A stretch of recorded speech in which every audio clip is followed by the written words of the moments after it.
Thimmegowda sir ಹೇಳಿ. Sir, ಇದು ಏನಿವತ್ತು ನೈಸ್ ಕಾರಿಡಾರ್ ಯೋಜನೆ ಅವತ್ತಿನ ದಿವಸ ಫ್ರೇಮ್ ವರ್ಕ್ ಅಗ್ರಿಮೆಂಟ್ ಏನಾಗಿದೆ ಅದು ಉಲ್ಲಂಘನೆ ಆಗಿದೆ. ನಾವು ಹೇಳ್ತಕ್ಕಂಥದ್ದು ಅವತ್ತು ಸನ್ಮಾನ್ಯ ದೇವೇಗೌಡರು ಅದಕ್ಕೆ ಒಪ್ಪಂದ ಮಾಡಿದ್ದು ನಿಜ. ಆದರೆ ತದನಂತರ ಬಂದಂತಹ ಅವರು ಮತ್ತೆ ದೆಹಲಿಗೆ ಹೋದರು. ಇಲ್ಲಿ ರಾಜ್ಯ ಸರ್ಕಾರದಲ್ಲಿದ್ದಂಥವರು ಮತ್ತು ಅದು ಬಂದಂಥ ಸರ್ಕಾರಗಳು ಈ ಒಂದು ಯಾರು ನೈಸ್ನ ಮುಖ್ಯಸ್ಥರ ನೈಸ್ ಕಂಪನಿಯವರು ಆ ಬಂದಂಥ ಅಧಿಕಾರಿಗಳಿಗೆ ಬಂದಂಥ ಸರ್ಕಾರದ ಪ್ರಮುಖರಿಗೆ ದಾರಿಯನ್ನು ತಪ್ಪಿಸಿ ದಿಕ್ಕನ್ನು ತಪ್ಪಿಸಿ ಏನೇನು ಮಾಡಬೇಕು ಬೇರೆ ಮಾಡಿ ಇವತ್ತು ಈ ಮಟ್ಟಕ್ಕೆ ಬಂದಿದ್ದಾರೆ. ಆದರೆ ಒಂದು ನಾವಿಲ್ಲಿ ಗಮನದಲ್ಲಿರಬೇಕು, ಇಷ್ಟೆಲ್ಲ ಏನು ಮೂಲ ಅಗ್ರಿಮೆಂಟ್ದಲ್ಲಿ ಏನಿದೆ ಪ್ರಕಾರ ಅದನ್ನು ಇವತ್ತು ಈ ನೈಸ್ ಕಂಪ್ನಿ ಮಾಡಿಲ್ಲ. ನಾವೇನು ಕೇಳ್ತಾ ಇದ್ದೇವೆ, ಇಷ್ಟಿದ್ರೂ ಕೂಡ ಜುಲೈ 29 ತಾರೀಕು ಬಂತಲ್ಲ, ಸರ್ಕಾರ ಯಾಕೆ ಇದಕ್ಕೆ ನಿರಾಸಕ್ತಿಯನ್ನು ತೋರಿಸಿದೆ ಕಾಂಗ್ರೆಸ್ ಸರ್ಕಾರ? ಒಂದು. ಎರಡನೇದು, ಅವತ್ತು ಸನ್ಮಾನ್ಯ SM ಕೃಷ್ಣ ಅವರ CM ಆಗಿದ್ದಾಗ ಅವತ್ತು ಫೆರಿಫೆರಲ್ ರಿಂಗ್ ರೋಡ್ ಮಾಡೋದಕ್ಕೆ ಕಮಿಟಿ ಚೇರ್ಮನ್ ಆಗಿದ್ದಂಥವ್ರು ಸನ್ಮಾನ್ಯ ಇವತ್ತಿನ ಗೌರವಾನ್ವಿತ ಮುಖ್ಯಮಂತ್ರಿಗಳಾಗಿರ್ತಕ್ಕಂಥ ಸನ್ಮಾನ್ಯ DK ಶಿವಕುಮಾರ್ ಅವರು, ಅವರೇ ಅವತ್ತು ಎಲ್ಲ ರೀತಿಯ ಜಮೀನನ್ನು ವಶಪಡಿಸ್ಕೊಳ್ಳೋದಕ್ಕೆ ಅವರೇ ಅಂಕಿತವನ್ನು ಹಾಕ್ತಾರೆ ನೈಸ್ ರೋಡ್ ಜೊತೆಗೆ ಫೆರಿಫೆರಲ್ ರಿಂಗ್ ಮಾಡೋದಕ್ಕೆ. ಅವತ್ತು ಮಾಡಿದಾಗ ಅವ್ರಿಗೆ ಗೊತ್ತಾಗ್ಲಿಲ್ವಾ? ಒಂದು. ಇವತ್ತೇನು ಅವತ್ತು ಫ್ರೇಮ್ ವರ್ಕ್ ಅಗ್ರಿಮೆಂಟ್ ಏನೇನಿದೆ 5 ಟೌನ್ಶಿಪ್ ಮಾಡ್ಬೇಕಂತ ಇತ್ತು. 5 ಟೌನ್ಶಿಪ್ ಸರ್. ಒಂದು ಬಿಡದಿ ಬಳಿ ಕಾರ್ಪೊರೇಟ್ ಕೇಂದ್ರ ಮತ್ತೆ ವಾಣಿಜ್ಯ ಕೇಂದ್ರ, ಇಂಡಸ್ಟ್ರಿಯಲ್ ಕಾರಿಡಾರ್ ಎಲ್ಲ ಮಾಡ್ಬೇಕಂತ ಇತ್ತು. ಅದೇ ರೀತಿ ಮೇಯ್ನ್ ಅವರು ನೋಡಿ, ನೈಸ್ ಕಂಪನಿ ಇವತ್ತು ಏನಾಗಿದೆ, ಮೂಲ ಅಗ್ರಿಮೆಂಟ್ ಅನ್ನೇ ವೈಲೇಷನ್ ಮಾಡಿದ್ದಾರೆ. ಏನು ಮೈಸೂರು ಟು ಬೆಂಗಳೂರು 111 ಕಿಲೋಮೀಟರ್ ರಸ್ತೆನ ಮಾಡ್ಬೇಕಂತ ಇದ್ರು, ಮಾಡಿಲ್ಲ. ಮತ್ತೆ ಕಾಂಕ್ರೀಟ್ ರೋಡ್ ಅನ್ನ ಮಾಡ್ಬೇಕಂತ ಅದು ಕೂಡ ವೈಲೇಷನ್ ಆಗಿದೆ, ಕಾಂಕ್ರೀಟ್ ರಸ್ತೆನ ಮಾಡಿಲ್ಲ. ಮತ್ತೆ ಅದಲ್ದೇನೆ ಇವರು ಮಾಡಿರ್ತಕ್ಕಂಥದ್ದು ಈಗ ನಮ್ಗೆ ಬೇಕಾಗಿರ್ತಕ್ಕಂಥದ್ದು ರಸ್ತೆಗಳಿಗೆ ಏನು ಬೇಕಾಗಿತ್ತು, ಎಷ್ಟು 6,000 ಎಕರೆ ಬೇಕಾಗಿತ್ತು. ಆದ್ರೆ ಇನ್ನೂ ಕೂಡ ಇರ್ತಕ್ಕಂಥ 14,000 ಎಕರೆ ಇದೆಯಲ್ಲ, ಯಾಕೆ ಸರ್ಕಾರ ಅದು ಟೌನ್ಶಿಪ್ ಮಾಡ್ಬೇಕಂತ ಓಡಾಡ್ತಲ್ಲ, ಯಾಕೆ ಅದು ಮಾಡಬಾರ್ದು? ನೈಸ್ ಜೊತೆ ಸರ್ಕಾರನೇ ವಶಪಡಿಸ್ಕೋಬೋದಲ್ವಾ? ಆ ಕೆಲಸವನ್ನ ಸರ್ಕಾರ ಯಾಕೆ ಮಾಡ್ತಾ ಇಲ್ಲ ಇವತ್ತಿನ ದಿವಸ? ಇವತ್ತು ಏನು ರಿಂಗ್ ರಸ್ತೆ ಇದೆ ನೈಸ್ ರೋಡ್ ಅಲ್ಲಿ, ಅದು ಮಾಡಿದ್ರೆ ಎಲ್ಲದಕ್ಕೂ ಅನುಕೂಲ ಆಗುತ್ತಲ್ಲ, ಅಲ್ಲೆಲ್ಲ ಟೌನ್ಶಿಪ್ಗಳು ಮಾಡ್ಬೋದು, 14,000 ಎಕರೆ ವಶಪಡಿಸ್ಕೋಬೋದಲ್ವಾ? ಅದಕ್ಕೆ ಯಾಕೆ ಮುಂದಾಗ್ತಾ ಇಲ್ಲ? ಅದಕ್ಕೇನ್ ಕಾರಣ ಇದೆ? ಅದೇನು ರಹಸ್ಯ ಅಡಗಿದೆ ಅದರಲ್ಲಿ ಅಂತಕ್ಕಂಥ ಸರ್ಕಾರ MOU ಮಾಡಬೇಕಾದ್ರೆ ಸರ್ 20,000 ಎಕರೆ ಜಮೀನು ಕೊಡೋ ಅವಶ್ಯಕತೆ ಏನಿತ್ತು ಸರ್? ಇಲ್ಲಿ MOU ಮಾಡ್ಕೊಳ್ಬೇಕಾದ್ರೆ ನೋಡಿ, MOU ನಲ್ಲಿ ಏನೇನಿದೆ ಅಂತಕ್ಕಂಥದ್ದು ಮುಖ್ಯ. ಯಾವ್ದಾವ್ದಕ್ಕೆ ಎಷ್ಟೆಷ್ಟು ಎಕರೆ ಅಂತಕ್ಕಂಥದ್ದು ಇದೆ.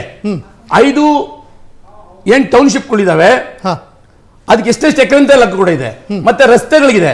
ಮತ್ತೆ ನೋಡಿ, ಅವರು ಮೂಲ agreement 9 link road, 67 under pass, ಮತ್ತೆ 111 ಕಿಲೋಮೀಟರ್ ರಸ್ತೆ, ಮೈಸೂರು ರಸ್ತೆ, ಈ ಕಾಂಕ್ರೀಟ್ ರೋಡ್ ಎಲ್ಲ ಇರ್ತಕ್ಕಂಥದ್ದನ್ನ ಆಮೇಲೆ ಬಂದಂತ ಸರ್ಕಾರ ಎಷ್ಟು ವರ್ಷಗಳ ಕಾಲ ಕಾಂಗ್ರೆಸ್ ಸರ್ಕಾರ ರಾಜ್ಯ ಆಡಳಿತ ಮಾಡಿದೆ. ಅವ್ರು ಕಾಂಗ್ರೆಸ್ ಸರ್ಕಾರ ಗೊತ್ತಾಗಿಲ್ವಾ ಇದೆಲ್ಲ? ಇವತ್ತು ಅದು ಬೇಡ.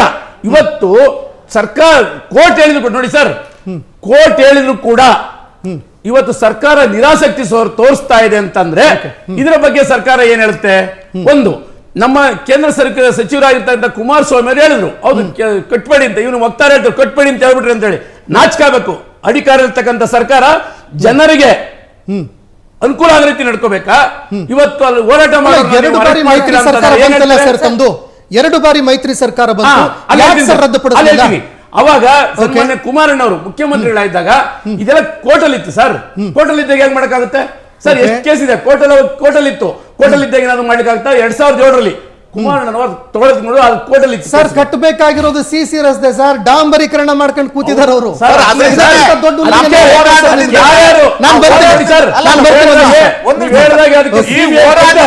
ನಮ್ಮ ಸರ್ಕಾರದ ಅವಧಿಯಲ್ಲಿ ಇವರು ನೈಸನ್ನ ಹಗರಣ ಏನಿತ್ತಲ್ಲ, CC ರಸ್ತೆ ನೀವು 3 ಪಕ್ಷದ ಸರ್ಕಾರಗಳು ಮಾಡಿದ್ದನ್ನ ಕೋರ್ಟ್ ಏನಾದ್ರು ಬಯಲಿಗೆ ಎಳೆದೇ ಇದ್ರೆ ಸತ್ರು ಒಪ್ಕೊಳ್ತಾ ಇರ್ಲಿಲ್ಲ ನೀವು. ಸತ್ರು ಒಪ್ಕೊಳ್ತಾ ಇರಲಿಲ್ಲ ಸರ್. ಒಂದ್ ನಿಮಿಷ ಸರ್, 25 ವರ್ಷದಿಂದ ಯಾರು ಒಪ್ಕೊಂಡಿಲ್ಲ, ಯಾರು ಕ್ರಮಕ್ಕೆ ಮುಂದಾಗಿಲ್ಲ ಈ ವಿಚಾರಕ್ಕೆ ಸಂಬಂಧಪಟ್ಟಂತೆ. ಆ ನೈಸ್ ನವ್ರ ಜೊತೆಗೆ ನೈಸ್ ಆಗಿ ನಡ್ಕೊಳ್ತಾ ಇದ್ದೀರಿ ಸರ್ ನೀವು. ಚರ್ಚೆ ಮಾಡೋಣ ಸರ್, ಒಂದ್ ನಿಮಿಷ ಚರ್ಚೆ ಮಾಡೋಣ ಸರ್. ಯಾವ CBI ಬಗ್ಗೆ ಮಾತಾಡ್ತೀರಿ ಸರ್?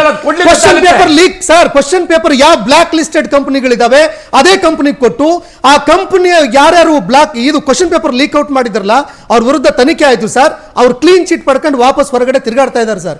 ಸಿಬಿಐ ಒಂದು ಪಪ್ಪೆಟ್ ತರ ಕೆಲಸ ಮಾಡ್ತಾ ಇದೆ. ಒಂದು ಪಪ್ಪೆಟ್ ತರ ಸುಪ್ರೀಂ ಕೋರ್ಟ್ ನ ಆದೇಶ ಇದೆ ಸರ್. ಸುಪ್ರೀಂ ಕೋರ್ಟ್ ಒಂದು ಪಪ್ಪೆಟ್ ತರ ಕೆಲಸ ಮಾಡ್ತಾ ಇದ್ರಿ ನೀವು ಅಂತ ಇದೇ ಸಿಬಿಐ ಅವರಿಗೆ ಉಗಿದಿದೆ ಸರ್. ಯಾವ ತನಿಖಾ ಸಂಸ್ಥೆಗಳು ಕೂಡ ಇವತ್ತು ಈ ದೇಶದಲ್ಲಿ ಪ್ರಜಾಸತ್ತಾತ್ಮಕವಾಗಿ ಉಳ್ಕೊಂಡಿಲ್ಲ. ಆದ್ರೆ ಒಂದ್ ನಿಮಿಷ ಸರ್. ಆಡಳಿತ ನಾನು ಬರ್ತೀನಿ. ಸರ್ಕಾರ ಏನು ಬದುಕಿದೆ, ಒಂದ್ ನಿಮಿಷ. ಸತ್ತೋಗಿದೆ ಇವತ್ತು? ಅದನ್ನ ಕೇಳೋಣ ಸರ್. ಏನಾಗಿದೆ ಸರ್? ಕೇಳೋಣ ಅದನ್ನ. ಸರ್, ಏನಾಗಿದೆ? ಒಂದ್ ನಿಮಿಷ ಇವರು ನಮ್ಮ ಜೊತೆಗೆ ಈಗ ಸಾಮಾಜಿಕ ಹೋರಾಟಗಾರ ದಿನೇಶ್ ಕಲ್ಲಹಳ್ಳಿ ಸರ್ ಅವರು ಜಾಯ್ನ್ ಆಗಿದ್ದಾರೆ. ದಿನೇಶ್ ಸರ್ ನಮಸ್ಕಾರ, ಕೇಳಿಸ್ತಾ ಇದೆಯಾ? ನಮಸ್ತೆ ಸರ್. ದಿನೇಶ್ ಸರ್ ಕೇಳಿಸ್ತಾ ಇದೆಯಾ? ಸರ್ ಕೇಳಿಸ್ತಾ ಇದೆ, ಹೇಳಿ ಸರ್. ಹಾ ಸರ್, ಅವ್ರು ಬಿಟ್ ಇವ್ರು ಬಿಟ್ ಅವ್ರು ಯಾರು ಅನ್ನುವಂತಹ ಗೇಮ್ ಸ್ಟಾರ್ಟ್ ಆಗಿದೆ ಸರ್.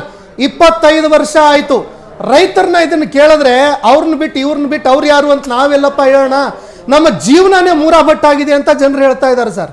ಏನ್ ಹೇಳ್ತೀರಿ ಸರ್? ಖಂಡಿತ ಸರ್, ಇದು ಬ್ರಹ್ಮಾಂಡ ಭ್ರಷ್ಟಾಚಾರ ಅನ್ನೋದಕ್ಕೆ ಏನಾದ್ರೂ ಉದಾಹರಣೆ ಇದ್ರೆ ಈ ನೈಸ್ ಯೋಜನೆನೇ ಉದಾಹರಣೆಯಾಗಿ ಕೊಡಬಹುದು. ಹಿಂದಿನ ಎಲ್ಲಾ ಸರ್ಕಾರಗಳು ಕೂಡ ಇದರ ಬಗ್ಗೆ ಯಾರು ಕೂಡ ಕಾನೂನಾತ್ಮಕವಾಗಿ ಹೋರಾಟನ ಮಾಡದೇ ಇರೋದ್ರಿಂದ ಇವತ್ತು ಈ ಪ್ರಕರಣ ಇಲ್ಲಿವರೆಗೂ ಬಂದಿದೆ. ನೋಡಿ, ನೈಸ್ ಸಂಸ್ಥೆ ಮಾಲೀಕರಿಗೆ ಸಾವಿರಾರು ಕೋಟಿ ರೂಪಾಯಿಗಳ ಅಕ್ರಮ ಲಾಭ ಮಾಡ್ಕೊಡ್ಲಿಕ್ಕೆ ಕೆಡಿಬಿ ಅಧಿಕಾರಿಗಳು, ಲೋಕೋಪಯೋಗಿ ಇಲಾಖೆ ಅಧಿಕಾರಿಗಳು, ರಾಜ್ಯ ನಗರಾಭಿವೃದ್ಧಿ ಇಲಾಖೆ ಅಧಿಕಾರಿಗಳ ಪಾತ್ರ, ಜೊತೆಗೆ ರಾಜ್ಯದ ಕೆಲವು ಉನ್ನತ ರಾಜಕೀಯ ನಾಯಕರ ಕೃಪಾ ಕಟಾಕ್ಷನೂ ಇದೆ. ಗೌರವಾಂತ ಉಚ್ಚ ನ್ಯಾಯಾಲಯ ನೀಡಿರುವಂತ ಈ ತೀರ್ಪು ರಾಜ್ಯ ಸರ್ಕಾರಕ್ಕೆ ಒಂದು ಎಚ್ಚರಿಕೆ ಗಂಟೆ ಅಂತಾನೆ ಹೇಳ್ಬೋದು. ರಾಜ್ಯದ ಗೌರವಾಂತ ಹೇಳಿ ಸರ್, ಹೇಳಿ. ಓಕೆ, ನೆಟ್ವರ್ಕ್ ಸಮಸ್ಯೆ ಇದೆ. ಆಯೇಷಾ ಮೇಡಮ್, ಈಗ ಸರ್ ನನಗೊಂದು ಪ್ರಶ್ನೆ. ಇವ್ರಿಗೆ ಹೇಳಿದ್ರಲ್ಲ, ಸಂವಿಧಾನಾತ್ಮಕ ಸಂಸ್ಥೆಗಳನ್ನು ನುಂಗಿ ನೊನೆ ಹಾಕುವಾಗ ಆಳುವ ಸರ್ಕಾರಗಳು ಸತ್ತು ಹೋಗಿದ್ವಾ ಇದ್ವಾ ಅಂತ. ಯಾರು ಸರ್ ಯಾರು ಸಂವಿಧಾನಾತ್ಮಕ ಸಂಸ್ಥೆಗಳನ್ನು ನುಂಗಿ ನೊನೆ ಹಾಕಿದವರು? ಸಿಬಿಐ ಏನಾಗ್ಲಿ, ಇಡಿ ರಾಜ್ಯದಲ್ಲಿ ಇರುವ ಸಂಸ್ಥೆಗಳಿಲ್ವಾ ಮೇಡಮ್? ರಾಜ್ಯಗಳಲ್ಲಿ ಸಂಸ್ಥೆಗಳಿಲ್ವಾ ಮೇಡಮ್? ಹೇಳ್ತೀನಿ, ರಾಜ್ಯದಲ್ಲಿ ಇವರ ಇರಾದೆ ಹೆಂಗಿದೆ ಅಂದ್ರೆ, ಇವ್ರು ಹೋಗಿ ಹೋಗಿ ಎಲ್ಲ ಪ್ರಾಜೆಕ್ಟ್ ಮಾಡ್ಕೊಂಡು ಬರ್ಬೇಕು. ಇವರು ಅಧಿಕಾರದಲ್ಲಿ ಇರುವಾಗ ಎಲ್ಲ ಡೀಲ್ ಮಾಡ್ಕೊಂಡು ಬರ್ಬೇಕು.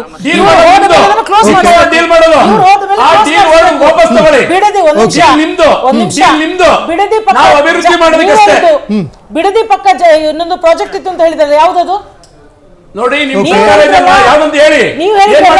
5 ಉಪನಗರಗಳಿತ್ತು, ಅದರಲ್ಲಿ ಒಂದು ಬಿಡದಿ ಪಕ್ಕ ಇತ್ತು ಅಂತ. ಆ ಕೇಣಿ ಇವರದ್ದು ಡೀಲ್ ಸರಿ ಹೋಗ್ಲಿಲ್ಲ ಅಂತ ಹೇಳ್ಬಿಟ್ಟು ಅದಕ್ಕೆ ಪರ್ಯಾಯವಾಗಿ ಈ ಬಿಡದಿಯ ಜನರ ಮೇಲೆ ಮರಣ ಶಾಸನ ಬರ್ದಿದ್ದವರು ರೆಡ್ ಝೋನ್ ಮಾಡಿ ಹಾಕಿದ್ದು. ಯಾಕಂದ್ರೆ ಅವರಲ್ಲಿ ಉಪನಗರ ಮಾಡ್ಬೇಕಂದ್ರೆ ಪರ್ಯಾಯವಾಗಿ ಇಲ್ಲಿ ಮಾಡಿದ್ದು, ಅವರಲ್ಲಿ ಹೈವೇ ಮಾಡಿದ್ರು, ಇನ್ನೊಂದು ಹೈವೇ ಶುರು ಮಾಡಿದ್ದು. ಸೊ ಇವರ ಮತ್ಸರ್ಯ, ಇವರ ಏನು ವ್ಯಾಪಾರ, ಈ ವ್ಯಾಪಾರೀಕರಣ ಕುದುರಲಿಲ್ಲ ಅಂತ ಹೇಳ್ಬಿಟ್ಟು ರಾಜ್ಯದ ಜನರನ್ನ ಬಲಿ ಹಾಕಿ ಇವಾಗ ಹೇಳ್ತಾ ಇದ್ದಾರೆ ಇನ್ನೊಂದು ನಿಮ್ಮ ಸರ್ಕಾರನು ಫಲಾನುಭವಿ ಆಗಿದೆಯಾ? 20,000 ಎಕರೆನಲ್ಲಿ ಉಳಿದದನ್ನು ತಗೊಳ್ಳಿ, ಯಾರು ನಮ್ಮ ಅಪ್ಪನ ಆಸ್ತಿ ತಗೊಳ್ಳಿಕ್ಕೆ ರೈತರದ್ದು ಅವರಿಗೆ ಕೊಡಬೇಕು. 9,000 ಎಕರೆನ ರೈತರ ವಿರೋಧ ಇದ್ರು ಕಾಂಗ್ರೆಸ್ ಸರ್ಕಾರ ವಶಪಡಿಸ್ಕೊಳ್ತಾ ಇದೆಯಲ್ಲ. ರೆಡ್ ಝೋನ್ ಅಂತ ಹೇಳ್ತಾ ಇದಾರಲ್ಲ, ರೆಡ್ ಝೋನ್ ಇದ್ರು ಯಾರು ಬೇಕಾದ್ರೂ ನೀವು ಇಚ್ಛೆ ಪಟ್ಟು ಸರ್ಕಾರ, ಯಾರು ರೈತರು ನೀವು ಮಡಿಕೊಳ್ಳೋರು ಮಡಿಕಳಿ, ಇಲ್ಲದೆ ಇದ್ದವರು ಬಂದು ಜಮೀನ್ ಕೊಡಿ ಅನ್ನುವಂತ ಒಬ್ಬ ಮುಖ್ಯಮಂತ್ರಿ ಸ್ಟೇಟ್ಮೆಂಟ್ ಇದೆಯಲ್ಲ, ಇದು ಎಷ್ಟು ಅಪಾಸ್ಯಕ್ಕೀಡು ಮಾಡುತ್ತೆ. ಇವತ್ತು ಅದೇನೆ ರೆಡ್ ಝೋನ್ ಅನ್ನ ಉಳಿಸಿ ರೈತರಿಗೆ ಅನುಕೂಲ ಮಾಡಬೇಕಾದಂತವ್ರು ಈ ಸರ್ಕಾರ ಇವತ್ತು 9,500 ಎಕರೆಯಲ್ಲಿ 2,700 ಎಕರೆ ಗೋಮಾಳ ಜಮೀನಲ್ಲಿ ಇವತ್ತಿರೋದು ಗೋಮಾಳ ಜಮೀನ್ ಎಷ್ಟು ಗೊತ್ತಾ? ಬರೀ 600 ಎಕರೆ ಮಾತ್ರ ಗೋಮಾಳ ಇದೆ. ಇದು ಅಕ್ವೇರ್ ಆದಾಗ 2,700 ಎಕರೆ ಗೋಮಾಳ ಜಮೀನಲ್ಲಿ ಇನ್ನ ಉಳಿದಂತೆ 2,100 ಎಕರೆ ಗೋಮಾಳ ಜಮೀನು ಎಲ್ಲಿಗೋಯ್ತು? ಇವತ್ತು ಅಕ್ವೇರ್ ಮಾಡ್ಕೊಳಕ್ ಹೋಗಿದಾರಲ್ಲ. ಅದೇ ನಿಮ್ಮ ಸರ್ಕಾರಗಳಿದ್ದಾಗ ಸರ್ ರೆಡ್ ಝೋನ್ ಯಾಕೆ ಸರ್ ತೆರವು ಮಾಡ್ಲಿಲ್ಲ? ರೆಡ್ ಝೋನ್ ಅಲ್ಲಿನ ಜನ ನಾವು ಜಮೀನ್ ಕೊಡಕ್ಕೆ ಇಷ್ಟ ಇಲ್ಲ, ಅವರ ಸೇಫ್ಟಿಗೋಸ್ಕರ ಅವರು ಇನ್ನ ರೆಡ್ ಝೋನ್ ಬರ್ತೀನಿ ನಿಮ್ಗೆ. ಏನೋ ಒಂದು ರಿಯಲ್ ಎಸ್ಟೇಟ್ ಮಾಫಿಯಾ ಆಗ್ಬಾರ್ದು ಅನ್ನೋ ದೃಷ್ಟಿಯಿಂದ, ಆ ಜನಕ್ಕೆ ರೈತರಿಗೆ ಒಳ್ಳೇದಾಗ್ಲಿ ಅನ್ನೋ ದೃಷ್ಟಿಯಿಂದ ನಾವು ರೆಡ್ ಝೋನ್ ಅನ್ನ ಕುಮಾರಸ್ವಾಮಿ ಅವರು ಅವತ್ತಿನ ಸರ್ಕಾರ ಮಾಡಿದ್ರು ಕೂಡ, ಅದಾದ್ಮೇಲೆ ಬಂದಂತ ಸರ್ಕಾರ ಯಾರ್ದಿತ್ತು? ಅವ್ರು ಯಾಕೆ ರೆಡ್ ಝೋನ್ ತೆಗಿಯಕ್ ಹೋಗ್ಲಿಲ್ಲ? ಇವತ್ತು ಅಕ್ವೇರ್ ಮಾಡ್ಕೊಳಕ್ ಹೋಗಿದಾರಲ್ಲ, ಮಾಡಿದಾರಲ್ಲ, ಇನ್ನೊಂದು ಸಮಿತಿ ಉಪ ಸಮಿತಿ ಮಾಡಿದಾರಲ್ಲ 2 ತಿಂಗಳ ಕಾಲ. ಅಲ್ಲ, ಒಂದ್ ನಿಮಿಷ ಇರ್ರಿ ಮೇಡಮ್, ಉಳಿಯುತ್ತೇವೆ. ನನ್ನ ಮಾತಿನ ಕೇಳಿಸ್ಕೊಳ್ಳಿ. ಒಂದ್ ನಿಮಿಷ ನಿಮ್ಗೆ ಇದ್ರಲ್ಲ ಯಾಕೆ ತೆಗಿಲಿಲ್ಲ? ಕ್ಯಾಬಿನೆಟ್ ಇದ್ದಲ್ಲ, ಪಾಪದೆಲ್ಲ ಆಯೇಷಾ ಮೇಡಮ್ ಉತ್ತರ ಕೊಡಿ. ಆಯೇಷಾ ಮೇಡಮ್ ಉತ್ತರ ಕೊಡಿ ಅದಕ್ಕೆ. ಓಕೆ, ಮಾತಾಡಿ. ಅಲ್ಲ, ಅಂತ ನೀವು ರೆಡ್ ಝೋನ್ ಯಾಕೆ ತೆಗಿಯಕ್ಕಾಗ್ಲಿಲ್ಲ ಹೇಳಿ. ಹಿಂದಿನ ಸರ್ಕಾರ ರೆಡ್ ಝೋನ್ ಯಾಕೆ ಮೇಡಮ್ ತೆಗಿಯಕ್ಕಾಗ್ಲಿಲ್ಲ? ಅಂತ ಪಾಪದ ಕಾರ್ಯ ಅಲ್ಲ, ನೀವು ಯಾಕೆ ರೆಡ್ ಝೋನ್ ಓಕೆ ತೆಗಿಯಕ್ಕಾಗ್ಲಿಲ್ಲ? ಮೇಡಮ್, ನಾವು ಹೇಳೋದಲ್ಲ. ರೆಡ್ ಝೋನ್ ಯಾಕೆ ಮೇಡಮ್ ತೆಗಿಲ್ಲ ಅದನ್ನ ಹೇಳಿ. ಇವಾಗ ಅದೇ ರೈತರು, ಇವಾಗ ಅದೇ ರೈತ, ನಾನು ಮಾತಾಡ್ತೀನಿ ಸರ್, ನನಗೆ ಕೊಡಿ. ನನಗೆ ಮಾತಾಡೋಕೆ ಅವಕಾಶ ಕೊಡಿ. ಯಾವ ರಿಪೋರ್ಟ್ ಸರ್? ಕಾಂಗ್ರೆಸ್ ಸರ್ಕಾರ ಅವತ್ತು ಸದನ ಸಮಿತಿ ರಚನೆ ಮಾಡ್ತಾರೆ 2016ರಲ್ಲಿ. ಹೌದು. ಹಾ. ಏನಾಯ್ತು? ಯಾಕೆ ಸುಮ್ಮನೆ ಕಾಂಗ್ರೆಸ್ ಸರ್ಕಾರ ಕಣ್ಮುಚ್ಕೊಂಡ್ ಕೂತಿದ್ಯಾ? ಓಕೆ. ಸಮಿತಿ ಯಾಕೆ ರಿಪೋರ್ಟ್ ಏನಂತ ಕೊಡ್ತು?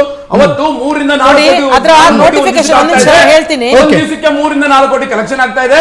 ಅಲ್ಲಿಗೆ ತಿಂಗಳಿಗೆ 120 ಕೋಟಿ, ವರ್ಷಕ್ಕೆ 1200 ಕೋಟಿ ಆಗುತ್ತೆ. ಇದು ಅಂತೇಳಿ ಲೆಕ್ಕ ಕೊಟ್ರಲ್ಲ, ಅವತ್ತಿಂದ ಗೊತ್ತಾಗಿಲ್ಲ ನಿಮ್ಗೆ? ಅದರ ಓಕೆ, ಉತ್ತರ ಕೊಡ್ಲಿ ಸರ್. ಒಂದ್ ನಿಮಿಷ ಉತ್ತರ ಕೇಳೋಣ ಈ ಸರ್. ಪ್ರಾಜೆಕ್ಟ್ ನೋಟಿಫಿಕೇಶನ್ 2025 ಪ್ರಾಥಮಿಕ 2025 ಫೆಬ್ರವರಿ 13 ಆಗಿದೆ. ಇವ್ರದ್ದು ದಮ್ಮೆ ಇರ್ಲಿಲ್ಲ. ಯಾವಾಗ ಡಿ.ಕೆ. ಶಿವಕುಮಾರ್ ಮುಖ್ಯಮಂತ್ರಿ ಆದ್ರೂ ಎಲ್ಲ ಪಿತ ಅಂತೆಲ್ಲ ಹೊರಗೆ ಬಂದು ಹಾರಾಟ ಮಾಡಕ್ಕೆ ಶುರು ಮಾಡಿದ್ರಿ.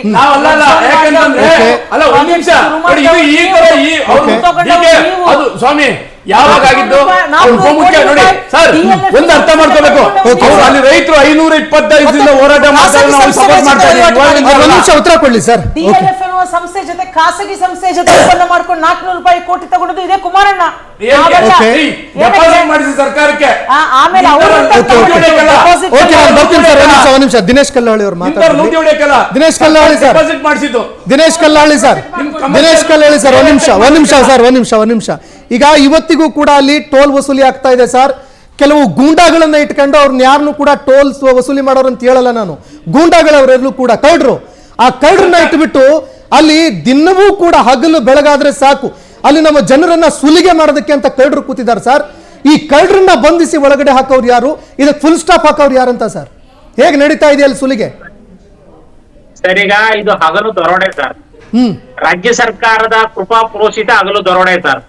ಇದರ ಹಗಲು ದರೋಡೆ ಅನ್ನೋದಕ್ಕೆ ಮತ್ತೊಂದು ಉದಾಹರಣೆನೇ ಈ ನೈಸ್ ಸಂಸ್ಥೆ ಇಟ್ಬೋದು. ರಾಜ್ಯ ಸರ್ಕಾರ ಇವತ್ತು ಈ ಪ್ರಕರಣವನ್ನ ರಾಜ್ಯ ಗೌರವಾಂತ ಉಚ್ಚ ನ್ಯಾಯಾಲಯದ ಆದೇಶ ಹೊರಬಿದ್ದ ತಕ್ಷಣ ಗಂಭೀರವಾಗಿ ಪರಿಗಣಿಸಬೇಕಾಗಿತ್ತು. ರಾಜ್ಯ ಸರ್ಕಾರ ಎಲ್ಲೋ ಈ ಪ್ರಕರಣದಲ್ಲಿ ಎಡವಿದೆ. ರಾಜ್ಯ ಸರ್ಕಾರ ತಕ್ಷಣವೇ ಕಾನೂನಾತ್ಮಕವಾಗಿ ಅಟಾರ್ನಿ ಜನರಲ್ ಅವ್ರನ್ನ ಕರೆಸ್ಕೊಂಡು ಅಥವಾ ರಾಜ್ಯದ ಉನ್ನತ ಕಾನೂನಾತ್ಮಕ ವಕೀಲರನ್ನ ಕರೆಸ್ಕೊಂಡು ಮುಂದಿನ ಆಗುಹೋಗುಗಳ ಬಗ್ಗೆ ಒಂದು ಗಂಭೀರವಾಗಿ ಚಿಂತನೆ ನಡೆಸಬೇಕಾಗಿತ್ತು. ಆದೇಶ ಹೊರಬಿದ್ದು 1 ವಾರ ಕಳೆದ್ರೂ ಕೂಡ ರಾಜ್ಯ ಸರ್ಕಾರ ಯಾವುದೇ ರೀತಿ ಕಾನೂನು ಕ್ರಮ ಕೈಗೊಳ್ಳುವುದಕ್ಕೆ ಸಂಪೂರ್ಣವಾಗಿ ವಿಫಲ ಆಗಿದೆ. ಜೊತೆಗೆ ಸಾರ್ವಜನಿಕರ ಹಣ ಲೂಟಿ ಆಗ್ತಾ ಇದೆ. ಈ ಟೋಲ್ಗಳನ್ನ ರಾಜ್ಯ ಸರ್ಕಾರ ತನ್ನ ವಶಕ್ಕೆ ಪಡ್ಕೊಳ್ಬೇಕು ಈ ಕೂಡ್ಲೇನೆ. ನಾನು ಇದರ ಬಗ್ಗೆ ಈಗಾಗ್ಲೇ ಇಡೀ ಪ್ರಕರಣದ ಬಗ್ಗೆ ಉನ್ನತ ಮಟ್ಟದ ತನಿಖೆ ಆಗ್ಬೇಕಂತೇಳಿ ಸಿಬಿಐನ ಒಂದು ಬೆಂಗಳೂರು ವಿಭಾಗದ ಪೊಲೀಸ್ ಅಧೀಕ್ಷಕರಿಗೆ ಒಂದು ದೂರನ್ನು ಕೂಡ ನೀಡಿದ್ದೇನೆ. ಇವತ್ತು ರಾಜ್ಯ ಉಚ್ಚ ನ್ಯಾಯಾಲಯ ನೀಡಿರುವಂತ ತೀರ್ಪಿನಲ್ಲಿ ಸಂಪೂರ್ಣವಾಗಿ ಅದನ್ನ ಪರಾಮರ್ಶೆ ಮಾಡಿದ್ರೆ ಗೊತ್ತಾಗುತ್ತೆ ಸರ್. ರಾಜ್ಯ ಅಂದಿನ ಎಲ್ಲಾ ಸರ್ಕಾರಗಳು ಯಾವ ಹಂತದಲ್ಲಿ ಯಾವ ರೀತಿಯಲ್ಲಿ ಈ ಸಂಸ್ಥೆಗೆ ಸಹಾಯ ಮಾಡ್ಕೊಂಡು ಬಂದಿದೆ ಅನ್ನುವಂಥದ್ದು ಗೌರವಾನ್ವಿತ ಉಚ್ಚ ನ್ಯಾಯಾಲಯದ ದ್ವಿಸದಸ್ಯ ಬೆಂಚ್ ಏನ್ ತೀರ್ಪು ನೀಡಿದೆ ಆ ತೀರ್ಪಿನಲ್ಲಿ ಸ್ಪಷ್ಟವಾಗಿ ಗೋಚರ ಆಗ್ತಾ ಇದೆ. ಆದ್ರೆ ರಾಜ್ಯ ಸರ್ಕಾರ ಈ ತೀರ್ಪು ಹೊರಬಿದ್ದರ ನಂತರವೂ ಕೂಡ ನೈಸ್ ಸಂಸ್ಥೆ ಪರವಾಗಿ ವರ್ತನೆ ಮಾಡ್ತಿರೋದು ಗಂಭೀರವಾದಂತ ಒಂದು ಕಾನೂನು ಲೋಪ ಆಗುತ್ತೆ ಸರ್. ರಾಜ್ಯ ಸರ್ಕಾರ ಈ ಕೂಡಲೇ ಗಂಭೀರವಾಗಿ ಪ್ರಕರಣವನ್ನ ಪರಿಗಣಿಸಿ ಈ ಟೋಲ್ ಬೂತ್ಗಳಲ್ಲಿ ಏನಿದೆ ಈ ಟೋಲ್ ಬೂತ್ಗಳನ್ನ ರಾಜ್ಯ ಸರ್ಕಾರದ ವಶಕ್ಕೆ ಪಡಿಬೇಕು. ಜೊತೆಗೆ ಇವರಿಗೆ ಮಾಡಿಕೊಟ್ಟಂತ ಫ್ರೇಮ್ವರ್ಕ್ ಅಗ್ರಿಮೆಂಟ್ ಏನಿದೆ ಸರ್, ಫ್ರೇಮ್ವರ್ಕ್ ಅಗ್ರಿಮೆಂಟ್ ಪ್ರಕಾರ ಇವರು ಯಾವುದೇ ರಸ್ತೆಗಳನ್ನ ನಿರ್ಮಿಸಲಿಲ್ಲ ಇದುವರೆಗೂ 30 ವರ್ಷ ಆದ್ರೂ ಕೂಡ. ರಾಜ್ಯ ಸರ್ಕಾರದ ವಿರುದ್ಧ ಇಲ್ಲ ಸಲ್ಲದ ಸಣ್ಣ ಕ್ಷುಲ್ಲಕ ಪ್ರಕರಣಗಳನ್ನು ಕೂಡ ನ್ಯಾಯಾಲಯಕ್ಕೆ ಒಯ್ಯುವುದರ ಮೂಲಕ ತಡೆಯಾಜ್ಞೆಗಳನ್ನು ಪಡ್ಕೊಂತ ಇದ್ದಾರೆ. ಆದ್ರೆ ನಮ್ಮ ರಾಜ್ಯದ ಸಮರ್ಥ ಕಾನೂನು ತಂಡ ಕಾನೂನು ಇಲಾಖೆ ಈ ಪ್ರಕರಣದಲ್ಲಿ ನಿಭಾಯಿಸಲಿಕ್ಕೆ ಎಲ್ಲೋ ಸಂಪೂರ್ಣವಾಗಿ ವಿಫಲ ಆಗಿದೆ ಸರ್. ಹಾಗಾಗಿ ಈ ಕೂಡಲೇ ರಾಜ್ಯ ಸರ್ಕಾರ ಈ ಟೋಲ್ ಬೂತ್ಗಳನ್ನ ಸರ್ಕಾರದ ವಶಕ್ಕೆ ಪಡಿಬೇಕು. ಈ ಹೆಚ್ಚುವರಿಯಾಗಿ ಏನು ರೈತರಿಗೆ ನೀಡಿರುವಂತ ಜಮೀನನ್ನ ವಾಪಸ್ ಪಡ್ಕೋಬೇಕು. ಗೌರವಾಂತ ಶಾಸಕರಾದಂತ ಟಿ.ಬಿ. ಜಯಚಂದ್ರ ಅವರ ನೇತೃತ್ವದಲ್ಲಿ ನೀಡಿರುವಂತ ಆ ವರದಿನ ಅನುಷ್ಠಾನಗೊಳಿಸ್ಬೇಕು ರಾಜ್ಯ ಸರ್ಕಾರ ಈ ಕೂಡಲೇ. ಜೊತೆಗೆ ಗೌರವಾನ್ವಿತ ಸರ್ವೋಚ್ಚ ನ್ಯಾಯಾಲಯದ ಮುಂದೆ ರಾಜ್ಯ ಸರ್ಕಾರವೇ ಒಂದು ಅಫಿಡೇವಿಟ್ ಸಲ್ಲಿಸುತ್ತೆ 554 ಎಕರೆ ಹೆಚ್ಚುವರಿಯಾಗಿ ಕೊಟ್ಟಿದ್ದೀವಿ ಅಂತೇಳಿ. ಇದುವರೆಗೂ ಕೂಡ ಆಳ್ವಿಕೆ ನಡೆಸಿದಂತೆ ಎಲ್ಲಾ ಸರ್ಕಾರಗಳು ಇದರ ಬಗ್ಗೆ ಇದುವರೆಗೂ ಚಕಾರ ಎತ್ತಿಲ್ಲ, ಭೂಮಿನ ವಶಪಡಿಸ್ಕೊಂಡಿಲ್ಲ. ಈಗ ನೋಡಿ, ಈಗ ಎಲ್ಲೋ ಬಡವರು ಕಾಡ್ ಪಕ್ಕದಲ್ಲಿ 1 ಎಕರೆ 2 ಎಕರೆ ಒತ್ತುವರಿ ಮಾಡ್ಕೊಂತಾರೆ ಅಂತ ಹೇಳಿದ್ರೆ ಅವ್ರ ಮೇಲೆ ಕೇಸ್ ಮಾಡುವಂತ ರಾಜ್ಯ ಸರ್ಕಾರದ ಕೃಪಾಪೋಷಿತವಾಗಿ ನೀಡಿರುವಂತ ಸಾವಿರಾರು ಎಕರೆ ಜಮೀನನ್ನ ಉಚಿತವಾಗಿ ನೀಡಿದೆ. ಈ ಸದರಿ ನೈಸ್ ಕಂಪನಿ ಏನ್ ಮಾಡಿದೆ, ತನಗೆ ನೀಡಿರುವಂತ ಜಮೀನನ್ನ ವ್ಯಾಪಾರೀಕರಣ ಮತ್ತು ವ್ಯಾಪಾರೀಕರಣ ಉದ್ದೇಶದಿಂದ ಬೇರೆ ಬಿಲ್ಡರ್ ಕಂಪನಿಗಳಿಗೆ ಅದನ್ನ ಅಗ್ರಿಮೆಂಟ್ ರೀತಿ ಮಾಡಿ ಅವರ ಅಕ್ರಮವಾಗಿ ಲಾಭ ಮಾಡ್ಕೊಂತ ಇದ್ದಾರೆ. ಇದೆಲ್ಲವನ್ನೂ ಸಮರ್ಪಕವಾಗಿ ತನಿಖೆಗೊಳಪಡಿಸಬೇಕು. ರಾಜ್ಯ ಸರ್ಕಾರದ ಅಧೀನದಲ್ಲಿರುವಂತಹ ಸಂಸ್ಥೆಗಳಲ್ಲಿ ತನಿಖೆ ನಡೆದ್ರೆ ಇದರಲ್ಲಿ ರಾಜ್ಯದ ಬಹುತೇಕ ಹಿರಿಯ ಅಧಿಕಾರಿಗಳು, ಹಲವು ರಾಜಕಾರಣಿಗಳಿರೋದ್ರಿಂದ ತನಿಖೆ ಸಮರ್ಪಕವಾಗಿ ನಡೆಯೋಕ್ ಸಾಧ್ಯ ಇಲ್ಲ. ಈಗ ಗೌರವಾನ್ವಿತ ರಾಜ್ಯ ಸರ್ಕಾರವೇ ಈ ಕೂಡಲೇ ಒಂದು ವಿಶೇಷವಾದಂತ ತನಿಖಾ ತಂಡನ ರಚನೆ ಮಾಡಿ ತನಿಖೆಗೆ ವಹಿಸಬೇಕು, ಅಥವಾ ಕೇಂದ್ರ ಸರ್ಕಾರದ ಉನ್ನತ ಮೊದಲಿಗೆ ಪೂರಾ ಭೂಮಿನ ವಶಪಡಿಸಿಕೊಳ್ಳಬೇಕು ಸರ್. ಎಷ್ಟು ಭೂಮಿ ಇದೆ ಪ್ರಕರಣವನ್ನ ತನಿಖೆಗೆ ವಹಿಸಬೇಕಂತ ಹೇಳಿ ನಾನು ತಮ್ಮ ಮಾಧ್ಯಮದ ಮೂಲಕ ಮತ್ತೊಮ್ಮೆ ಒತ್ತಾಯ ಮಾಡ್ತೇನೆ ಸರ್. ಓಕೆ, ಚರ್ಚೆ ಮುಂದುವರಿಸೋಣ. ಒಂದು ಸಣ್ಣ ಬ್ರೇಕ್ ಇದೆ. ಬ್ರೇಕ್ ಆದ್ಮೇಲೆ ಚರ್ಚೆ ಮುಂದುವರಿಯುತ್ತೆ.